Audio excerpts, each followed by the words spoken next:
Memangnya kalau bayi baru lahir itu harus dikontrol ya?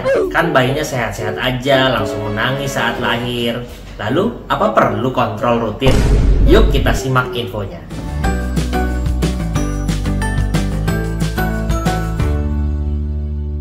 Hai Mam, selamat datang di channel saya Dr. Joko Kurniawan, spesialis anak. Untuk membahas pertanyaan mengenai apakah bayi itu harus kontrol saat lahir, saya mau menjelaskan dulu nih Mam. Sebetulnya hal itu tidak terlepas dari 1000 hari pertama yang disebut dengan periode emas seorang anak. Jadi 1000 hari pertama itu adalah masa emas di mana semua hal-hal pertumbuhan dan perkembangan sangat berjalan optimal untuk mendukung tumbuh kembangnya di masa mendatang. 1000 hari pertama itu dimulai sejak bayi berada di dalam kandungan sampai dia lahir dan sampai nanti berusia 2 tahun pertama. Yang totalnya kalau dihitung ada 1000 hari. Nah, oleh karena itu harus dipastikan dari saat janin sampai dia berumur 2 tahun semuanya berjalan optimal. Oleh karena itu saat ibu hamil misalnya, kontrol pada ibu hamil itu harus teratur. Harus dipastikan betul pada trimester pertama, kenaikan janinnya beratnya harus sesuai, trimester kedua juga demikian, trimester ketiga juga demikian. Hal itulah yang menjawab setelah bayinya lahir, jangan sampai berhenti di situ pemantauannya. Pemantauan itu masih terus berlanjut sampai minimal usia 2 tahun. Idealnya bayi baru lahir itu dipantau 1 kali setiap bulan sampai usia 1 tahun, dan kemudian minimal 3 bulan sekali jika tidak ada masalah sampai usia 2 tahun. Dan selanjutnya baiknya tetap dipantau minimal 6 bulan sekali, khususnya di 5 tahun pertama.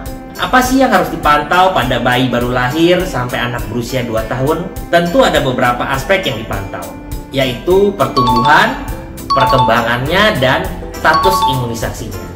Pertumbuhan kita bicara mengenai penambahan berat badan, penambahan tinggi badan, dan lingkar kepala.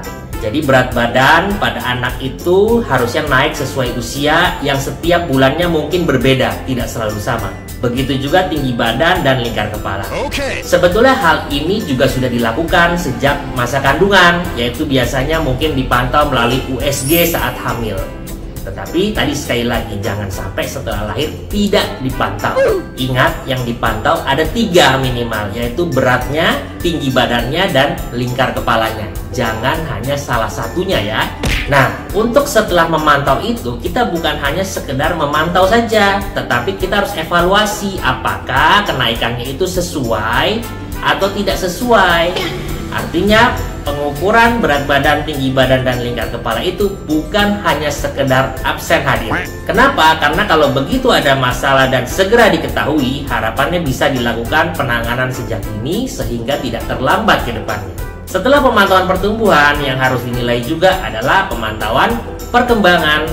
Kalau kita bicara perkembangan, ada 4 aspek yang dinilai dalam perkembangan, yaitu aspek motorik kasar, aspek motorik halus, aspek bahasa, dan aspek personal sosial.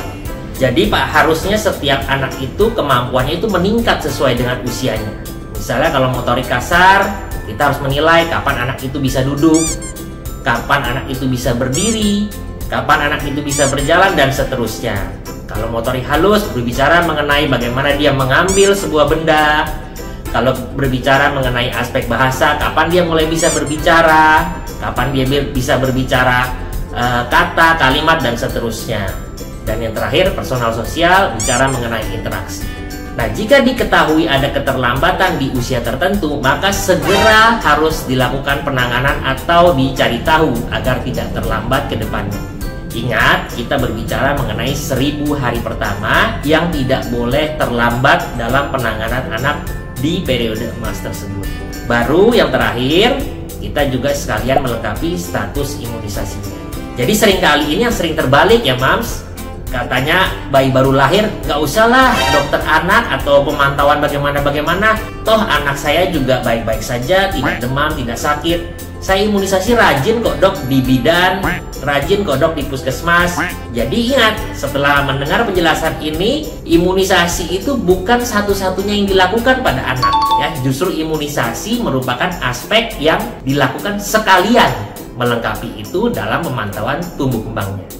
Jadi pastikan ya Mams, anak ibu dan bapak semua yang lahir perlakukanlah sama sebagaimana waktu hamil. Begitu dipantau dengan baik, pada saat lahir juga diperlakukan sama. Jangan sampai terlambat, karena seringkali kalau terlambat lewat periode emas akan bermasalah ke depannya. Jadi itulah jawabannya, mudah-mudahan bermanfaat. Kalau memang bermanfaat silahkan komen, like, and subscribe channel ini. Sampai jumpa di channel saya selanjutnya. Dadah!